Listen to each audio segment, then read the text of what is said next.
do Evangelho de São Lucas, capítulo 6, versículos 39 a 42. Naquele tempo, Jesus contou uma parábola aos discípulos: pode um cego guiar outro cego? Não cairão os dois num buraco? O discípulo não é maior do que o mestre. Todo discípulo bem formado será como o mestre. Por que vês tu o cisco no olho do teu irmão e não percebes a trave que há no teu próprio olho? Como podes dizer a teu irmão: irmão, deixa-me tirar o cisco do teu olho, quando tu não vês a trave no teu próprio olho? Hipócrita, tira primeiro a trave do teu olho e então poderás enxergar bem para tirar o cisco do olho do teu irmão. Reconhecer o valor das outras pessoas, não buscar o erro em primeiro lugar que exista nos outros. É uma proposta extremamente exigente. Enxergar primeiro as coisas que não estão boas em nós. Olhar em primeiro lugar o bem que existe nas outras pessoas. Deus nos trata assim. Por isso nosso Senhor vai dizer: o discípulo não é maior do que o mestre.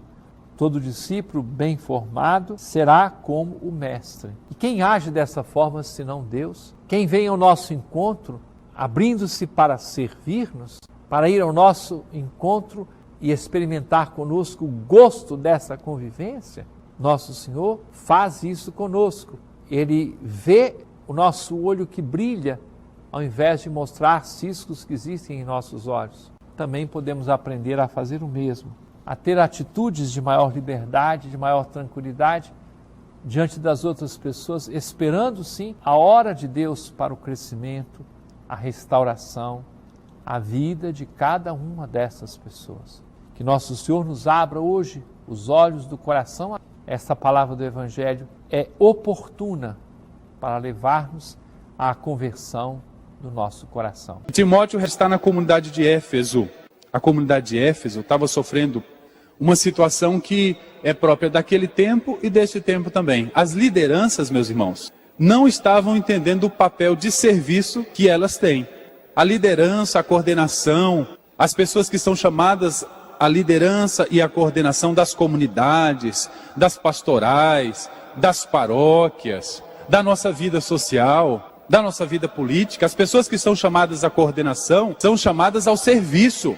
E serviço é tornar-se menor entre os irmãos. Foi isso que Jesus deixou para a gente. Foi essa herança que ele nos deixou. Olha, se vocês querem ser o maior no reino dos céus, seja como aquele que lava os pés. Ele mesmo deu exemplo. E essa comunidade de Éfeso, ela estava caminhando no outro caminho. As lideranças estavam pensando que aquele cargo que ela tinha, aquela função que eles tinham, era para tirar proveito, para ser maiores diante dos outros. Não era um serviço.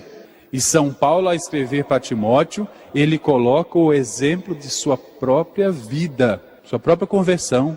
Ele fala: eu perseguia os cristãos, eu condenava os cristãos, eu torturava cristãos. E eu, pela misericórdia de Deus, me tornei um cristão. A conversão dele é como se ele falasse para aquelas lideranças: povo de Deus, vocês são chamados para o serviço, para a misericórdia. Não é para serem maiores, cheio de privilégio diante dos outros. Não, é para o serviço, é para serem menores. Olhem para mim, que estou servindo. Deixei tudo que eu tinha, aquela liderança que perseguia cristãos, para ser o menor. E como eu alcancei isso? Essa é a palavra-chave da carta de São Paulo a Timóteo. Pela misericórdia de Deus. Paulo perseguia os cristãos. Paulo perseguia até o próprio Deus. Condenava-o. Rechaçava, não queria pertencer a esse grupo de cristãos. Deus poderia, se nós fizéssemos em linguagem humana, em pensamentos humanos, Deus poderia até se vingar dele. Ora, como é que persegue? O ser humano já pensa em pagar a violência com a violência. Deus não é assim. Ele paga a violência de Paulo com a misericórdia. E é aí que ele converte. Violência gera violência e não converte. Misericórdia é capaz de cessar a violência. A violência no seio familiar, social, comunitário e a violência no mundo. É só através da misericórdia. Aquele que paga a violência com violência só gera um ciclo viciante que não tem lugar de parada. A misericórdia converte, a misericórdia aproxima. E foi essa a experiência de Paulo. Olha, hoje eu sou cristão graças à misericórdia de Deus. E nas nossas relações, irmãos, às vezes a gente utiliza de violência e não de misericórdia, não é verdade? Padre Daniel, você, Todos nós somos seres humanos. E às vezes nas nossas relações, apesar de sermos cristãos, cristãos batizados, chamados ao anúncio da boa nova, chamados a ser reflexo de Deus, reflexo da misericórdia de Deus, às vezes nós nos utilizamos da violência, pensando que com a nossa violência nós vamos cessar outras violências, e não vamos. É só através da misericórdia. Pensamos que a educação, às vezes, lá em casa, ou mesmo na sociedade, passa pela opressão, e pagamos o ódio que os outros depositam em nós, pagamos com ódio também. Aí eu devo me perguntar, você, nós devemos nos perguntar, poxa, somos chamados à misericórdia por Deus. Somos filhos de Deus porque refletimos os seus atributos, os seus valores, a sua vida. E nesses momentos eu não reflito a vida de Deus. É como se eu estivesse dizendo para mim mesmo e para todos que eu não quero essa filiação divina. Quando o ser humano age com violência, ele deixa de querer ser filho de Deus. Deus nunca deixa de ser nosso Pai, mas nós podemos escolher não querermos ser seus filhos através da violência. Como nós nos aproximamos de Deus? Através da misericórdia. E é o mais difícil, né, minha gente? O mais fácil é a violência, o mais difícil é a misericórdia, porque exige diálogo, exige perder algumas vezes o orgulho. A misericórdia exige de nós até humanidade, humus, terra, se submeter-se ao outro, deixar de lado algumas convicções que temos para poder entender a convicção do outro. A misericórdia é mais difícil, mas é ela que reflete o coração de Deus. O evangelho de hoje, o evangelho lá tirado de Lucas, Lucas hoje dirige a nós, ele quer mostrar um Jesus que é reflexo perfeito, máximo da misericórdia de Deus. E como é que Jesus mostra a misericórdia de Deus? Dizendo, olha, se o teu irmão, se você corrige teu irmão, por causa de um cisco que ele tem no olho, cuidado, olhe primeiro para si antes de fazer a correção. É assim que a gente age com misericórdia. Como que a gente age com misericórdia com o outro? Quando a gente se percebe também pecador, quando a gente aceita o outro pecador e tenta ajudá-lo, quando nós também passamos pela experiência de pecado, quando nós somos capazes de perdoar o outro, quando nós passamos pela experiência de perdão. Ninguém, meus irmãos, é capaz de dar aquilo que não tem. Se nós somos perdoados, nós somos perdoados não para sermos melhores do que os outros, mas para sermos perdão para os outros. Se nós temos que ajudar o irmão a crescer porque existe um cisco no olho dele, a gente tem que olhar para a gente também e perceber na nossa vida, nas nossas ações, se existe mais do que um cisco, existe uma trava no nosso olho.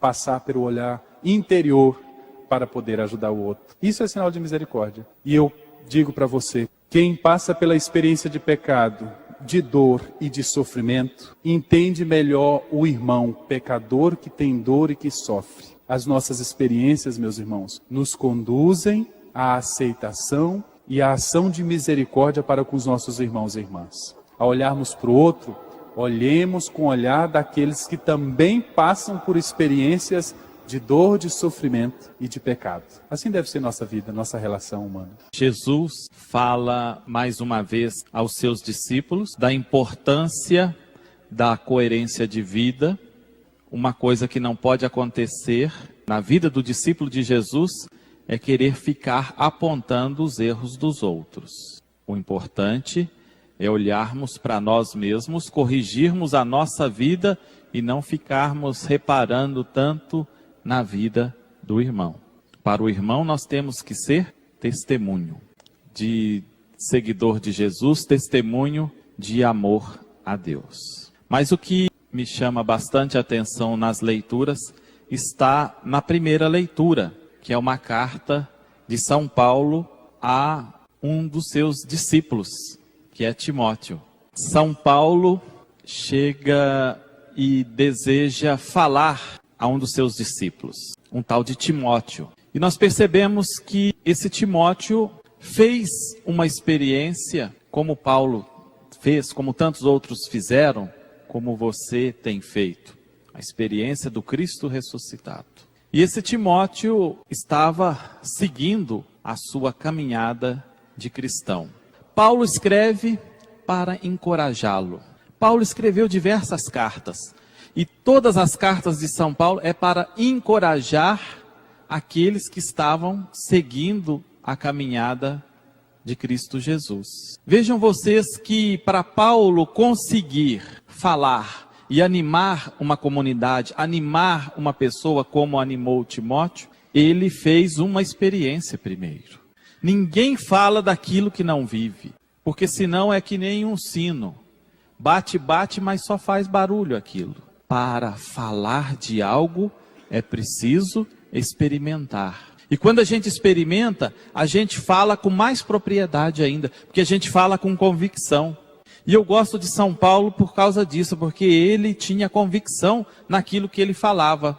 Mas para chegar a isso, ele passou por uma experiência. Vejam vocês, um determinado momento naquela região, apareceu um tal de Jesus Cristo, um tal de Jesus de Nazaré. E esse Jesus, ele veio falar coisas diferentes. Ele veio anunciar uma religião diferente.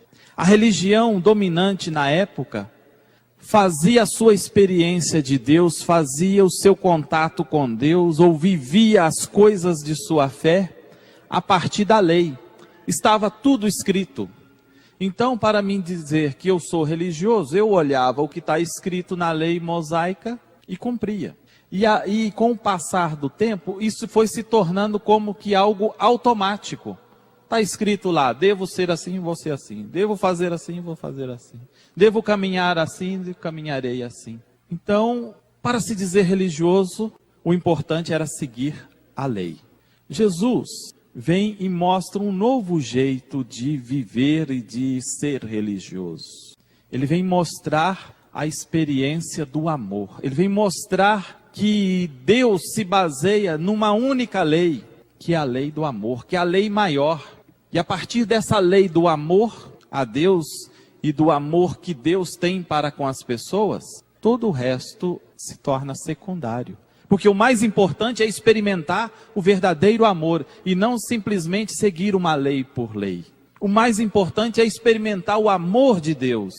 E o mais importante é deixar com que esse amor transforme o coração da pessoa. Ou seja, é abrir o coração para que o amor de Deus entre em nossa vida e modifique-nos. E a partir disso, a partir dessa experiência, nós vamos encontrando a felicidade. É isso que Jesus veio pregar. E ele não mostrava um Deus distante, ele mostrava um Deus próximo. E ele não mostrava um Deus que castigava, porque havia mentalidade naquela época, se uma pessoa estivesse doente, era castigo de Deus. Castigo por causa de um pecado. Ora, Deus não vem apontar o pecado, ele vem acolher as pessoas. E Jesus mostra um Deus de braços abertos, um Deus que está pronto para o abraço, um Deus que acolhe a pessoa humana. Foi isso que Jesus veio mostrar. Mas teve algumas pessoas que não gostaram desta ideia, porque outras pessoas passaram a seguir Jesus e faziam a experiência, não só ouviam Jesus dizer. Jesus dizia e a pessoa fazia a experiência. E as pessoas que faziam a experiência gostavam, porque sentiam paz no coração, porque sentiam Deus próximo, sentia que Deus ama de fato a pessoa. E esses que não gostaram da história, mandaram matar Jesus. Só que aí, Jesus já tinha disseminado essas sementes do amor de Deus.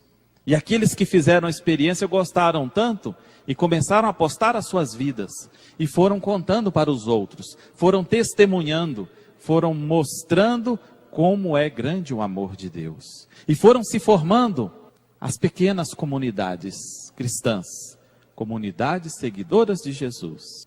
Ora, isso incomodava muita gente. E esses que se sentiam incomodados, mandaram eliminar as comunidades cristãs, porque tem que eliminar essa ideia de Jesus. Inclusive hoje, nesse mundo de hoje, nós encontramos muitas situações e muita gente que quer eliminar a palavra Jesus, quer eliminar a religião, quer eliminar essa proximidade com Deus. Naquela época e hoje ainda. Ora, Paulo, que era um fariseu, ele passa a ser então também perseguidor de Jesus, perseguidor dos discípulos de Jesus, perseguidor das ideias de Jesus, perseguidor das sementes do reino de Deus pregado por Jesus Cristo. Só que acontece uma coisa: Deus é tão bom e Deus é tão grande, o amor de Deus é tão grande que ele acolhe até aqueles que são perseguidores. E ele mexe no coração das pessoas. E Paulo, que tinha um coração duro, um coração fechado para poder exterminar os cristãos, é contaminado pelo amor que Jesus anunciava. O amor do Jesus ressuscitado. E Paulo tem um encontro, faz um encontro com Jesus. E o encontro foi tão marcante que ele passa a não ter mais um coração de pedra, um coração fechado, e passa a ter um coração humano, um coração de carne, um coração semelhante ao coração do Cristo, que é capaz de acolher, é capaz de experimentar. E a experiência foi tão forte que quando a gente faz uma experiência forte, a gente quer repetir. E Paulo constantemente foi fazendo a sua experiência do Cristo ressuscitado. E isso foi modificando a sua vida. E de perseguidor ele passa a ser anunciador. Anunciador das coisas de Jesus Cristo. Anunciador das coisas do céu. Anunciador do amor de Deus. E hoje nessa carta ele vem dar o seu testemunho e vem convidar o seguidor Timóteo, o discípulo dele, a ficar perseverante. Seja perseverante. E essa palavra, meu amigo, serve para você hoje, viu? Paulo quer dizer também para nós hoje, seja perseverante no seu seguimento a Jesus Cristo. É preciso perseverar, porque muitas coisas nós encontramos nessa vida que quer atrapalhar o nosso seguimento. Para atrapalhar, muitos estão aí ao nosso redor, mas para ajudar a fazermos a verdadeira experiência e a encontrarmos a felicidade são poucos. Portanto, seja perseverante na sua fé. Como que nós podemos, realmente na nossa hipocrisia, nos julgar no direito de apontar o dedo, de falar com o irmão aquilo que ele faz errado, aquilo que ele deveria melhorar, aquilo que ele podia fazer de bem, aquilo que são os pecados dele? O julgamento é uma coisa que se condiz apenas a Deus. Nós não podemos julgar os nossos irmãos, nem a ninguém, porque a gente vê só uma pequena parte. Deus é aquele, o soberano, que vê tudo, que enxerga a realidade do coração, que enxerga toda a vida daquela pessoa. Ele sim é capaz de julgar o porquê, qual a verdadeira razão daquela atitude do nosso irmão. Não nenhum de nós. Então, pode um cego guiar outro cego? Não cairão os dois em um buraco? É verdade. Eu me lembro de uma história de Santa Teresinha. Ela, quando era pequena, combinou com uma amiga de sair andando pela rua. Eu sou uma cega, então eu vou andando e você vai me guiar. Ela, não, eu também sou cega, eu também vou andar. E as duas andaram com os olhos fechados e trombaram numa barraca de frutas. Foi uma confusão. Disso, ela se lembrou dessa passagem. Ela fala, realmente, não pode um cego guiar o outro cego. Então, que nós também, desde a nossa infância, tenhamos isso no nosso coração.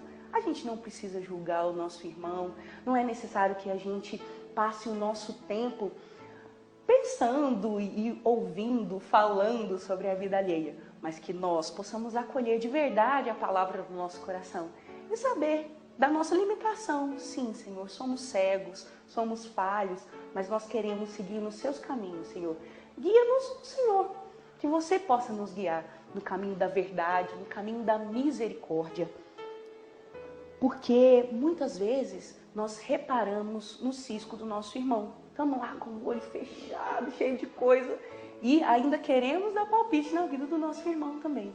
Que nós possamos profundamente pedir essa graça a Deus hoje, esse desejo de olhar para nós mesmos, de olhar para as nossas misérias, olhar para as nossas dificuldades, reconhecer o cisco no nosso olho. Qual é o cisco que está te incomodando hoje? O que é aquilo que impede a sua visão?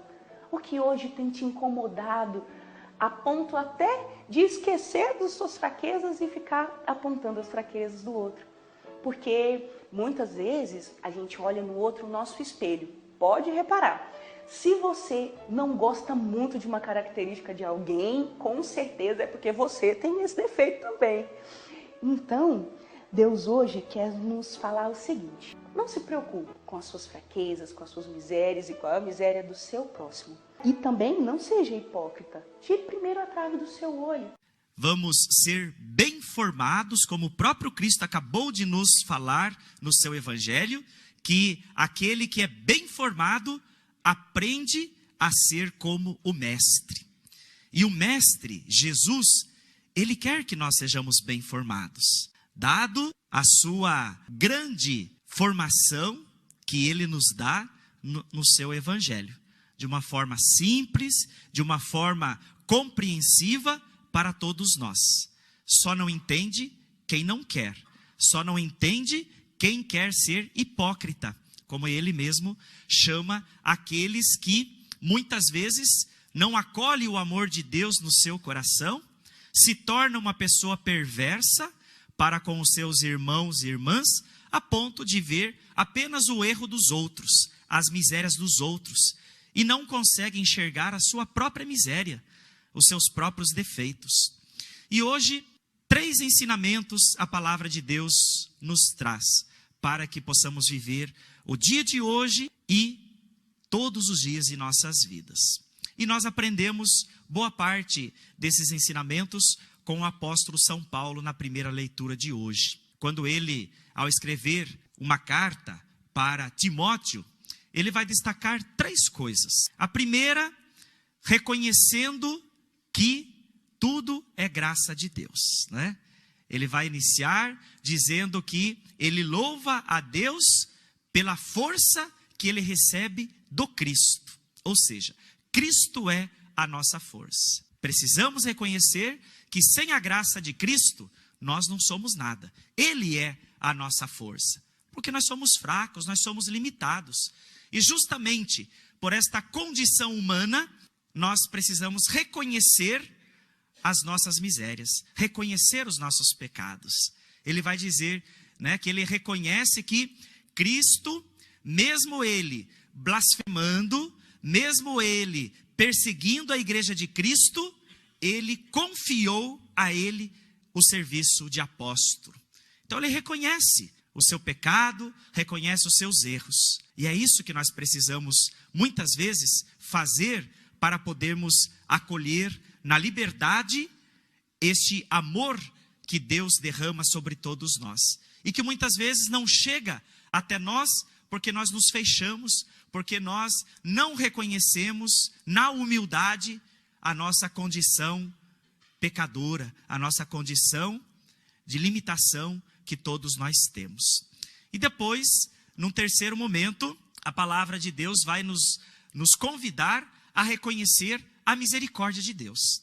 Esta misericórdia que perpassa todas as vidas, todos os seres humanos, porque nós somos o que somos pela misericórdia de Deus. O que seria de nós se não fosse a misericórdia do Pai?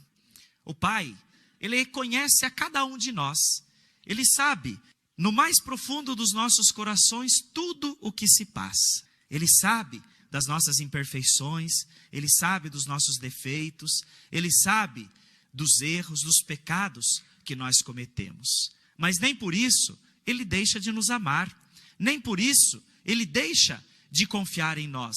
Muito pelo contrário, Deus confia em nós, ele acredita em nós, ele sabe que vai chegar um momento em que nós vamos acolher esta graça abundante que ele derrama sobre nós e que, através desta graça, nós seremos transformados, nós seremos renovados, nós voltaremos a ser a imagem e perfeição do Deus ao qual nós fomos criados. É assim, queridos irmãos e irmãs, acolhendo a misericórdia do Senhor, que nós vamos também sermos misericordiosos para com os nossos irmãos e irmãs. E acolhendo esse ensinamento de Jesus no Evangelho de hoje, ao qual muitos de nós pecamos constantemente, porque nós gostamos de enxergar os ciscos nos olhos dos nossos irmãos, nós adoramos apontar os dedos, ver os defeitos, corrigir os erros dos outros, mas não olhamos para nós, não enxergamos a baita da trave que está às nossas vistas, que nos impede de sermos melhores, que nos torna pessoas, como Jesus vai dizer, hipócritas. Caímos na hipocrisia de nossas vidas, nos tornamos muitas vezes juízes dos nossos irmãos, onde nós julgamos e condenamos o seu erro e não olhamos para nós mesmos, não olhamos para as nossas imperfeições. Quem de nós é perfeito? Quem de nós é santo? Quem de nós temos o direito de apontar o dedo para quem quer que seja? Nem que seja para o maior de todos os pecadores deste mundo, meus irmãos e minhas irmãs. Nós não temos o direito. O único que pode apontar o dedo para nós, o único que é santo, que pode nos julgar, é Jesus Cristo. Somente Ele. Nós não podemos, nós não temos esta condição, nós não temos esse direito, porque todos nós estamos na condição de pecadores. Queremos ser santos, sim. Estamos a caminho da santidade, nos esforçamos, meditamos a palavra de Deus, queremos vivê-la, comungamos, rezamos, mas nem sempre a gente consegue. A luta é grande, os desafios são enormes. Todos os dias nós nos confrontamos com as nossas limitações humanas. Quantas vezes nós nos pegamos pensando, puxa vida, por que eu fiz aquilo? Por que eu falei daquele meu irmão? Por que eu prejudiquei aquela pessoa? Por que eu falei mal daquela pessoa que eu quero bem? Por que eu deixei de ajudar? Por que ao invés de eu levantar aquela pessoa que estava caída, eu fui lá e pisei mais ainda em cima dela? Por que eu menti? Por que eu fui desonesto? Por que eu fiz isso? Por que eu fiz aquilo? Esta é a nossa condição, queridos irmãos e irmãs. Mas Deus nos dá a graça de reconhecermos, de perceber o quanto nós precisamos mudar, o quanto nós precisamos crescer, o quanto nós precisamos deixar de sermos cegos, para que não levemos outros no mesmo caminho, e nós caiamos todos juntos no mesmo buraco, pela cegueira do nosso coração, pela surdez que não nos permite acolher a palavra de Deus.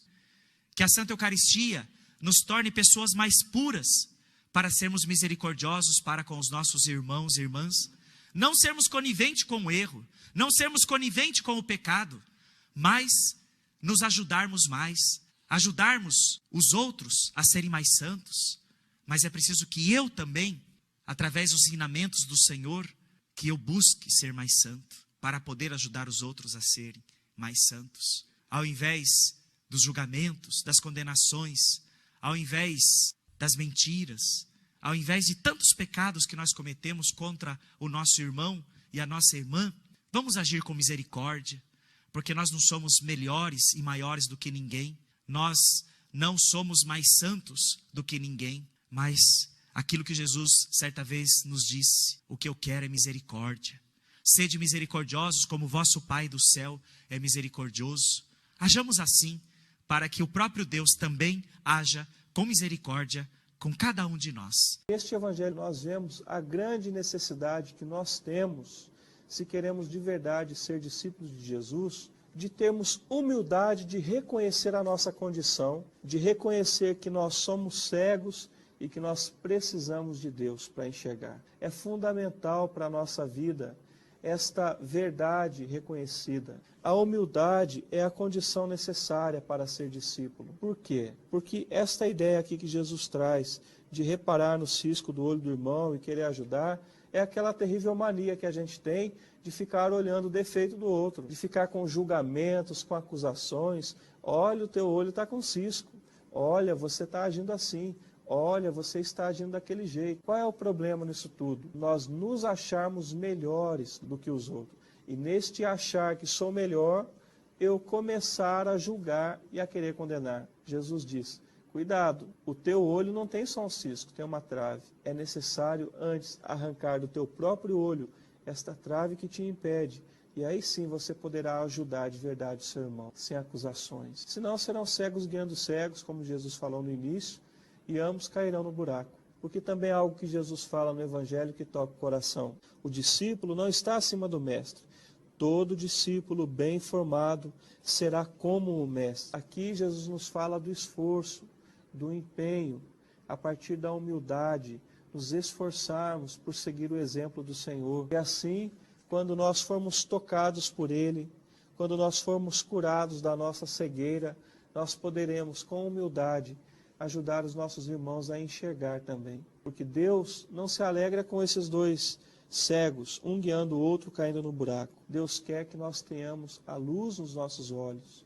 Deus quer que nós enxerguemos bem, que nós enxerguemos a verdade de um Deus que ama, a verdade de um Deus que quer nos salvar, nos conduzir. O cristão precisa ter essa capacidade de ler na sua vida o que Deus está dizendo. O problema é que tem algumas pessoas que são míopes, algumas pessoas que são cegas, que ainda não encontraram Jesus como aquele cego que ele pedia a Jesus, Jesus que eu veja. Aí tem algumas pessoas que tudo que acontece na vida delas, especialmente as coisas ruins, ela diz assim, foi fulano que fez isso comigo, foi Beltrano que fez isso comigo, porque a pessoa nunca fez nada, é uma santa, os outros fazem maldade com ela, é de graça, ela só faz maldade, ela é toda certinha, ela não tem uma atitude, nada, o outro é que é a causa da desgraça dela. E ao invés de eu julgar a culpa do outro por causa disso, é ler qual foi a postura da minha vida, qual foi a atitude que eu tomei que levou o outro a fazer isso comigo. Se o outro te xingou, com certeza, meu irmão, não é porque você estava santinho, rezando um Pai Nosso com Ave Maria. Se o outro te xingou, se o outro teve embate com você, você fez alguma coisa, você teve alguma postura, você teve alguma atitude. Então é muito mais simples ser um cego e dizer o outro é o culpado antes de olhar para você. E aí nós vamos lembrar de outro ensinamento de Jesus, quando Jesus diz, hipócrita, tira a trave do seu olho, ao invés de querer tirar o cisco do olho